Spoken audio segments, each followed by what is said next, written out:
La minute radin, comme tous les mercredis, je vous donne 2 techniques de radin pour économiser quelques euros. Alors la première technique, c'est de bloquer les dessous de porte avec des journaux. Qu'est-ce que c'est ça? Alors évidemment, l'idée est encore plus efficace avec des journaux gratuits. Ils vous permettront de lutter contre les courants d'air qui passent sous les portes et ainsi éviter toute humidité ou fraîcheur d'entrer chez vous. C'est ce qu'on appelle l'isolation fait maison. Bah oui, mais c'est pas radin, c'est du bon sens.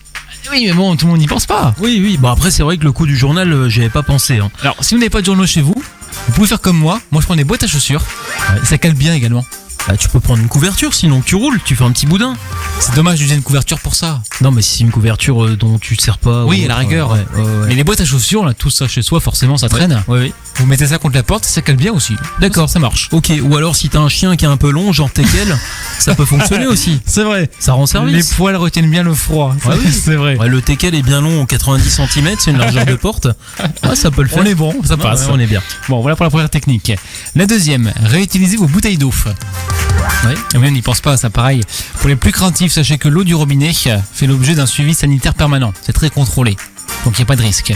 Du coup, tant que votre bouteille ne fuit pas, considérez que vous pouvez la réutiliser. En plus, ça fait des économies, vu qu'il y a moins de plastique. Oui.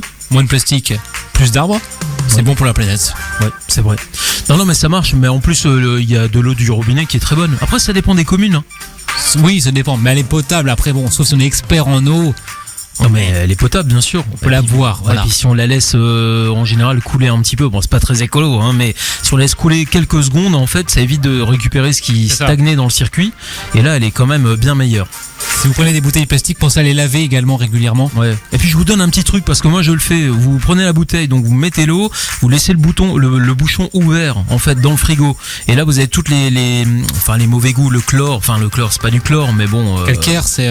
Bah en fait toutes ces petites substances qui sont un petit peu désagréables, ce qui est traité en station d'épuration en fait.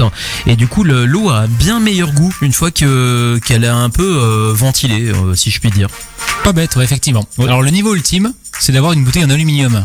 Moi, c'est ce que j'ai fait. D'accord. Pas de plastique du tout. Oui. Et ça, c'est super bon pour la planète également. Ouais, en plus, l'alu, c'est léger. Tu vois pas la différence. C'est ça, exactement. Et puis, ça peut faire un objet sur. Si vous voulez cogner sur la tête de quelqu'un, vous pouvez aussi. Ah là, c'est bien dur. Ah, je le radin qui est en toi, le double emploi. Autant que ça serve après tout, les bouteilles d'aluminium. C'est sûr, hein, voilà. Après la matraque, la bouteille en alu. Et ben exactement. Pourquoi pas. Et ben voilà pour ces 2 techniques et 2 radins. J'aurai d'autres techniques à vous donner dès mercredi prochain à la même heure. Et puis toutes les vieilles techniques de radin, vous les retrouvez dès maintenant en podcast sur l'orfm.com et sur la chaîne YouTube de l'Or FM.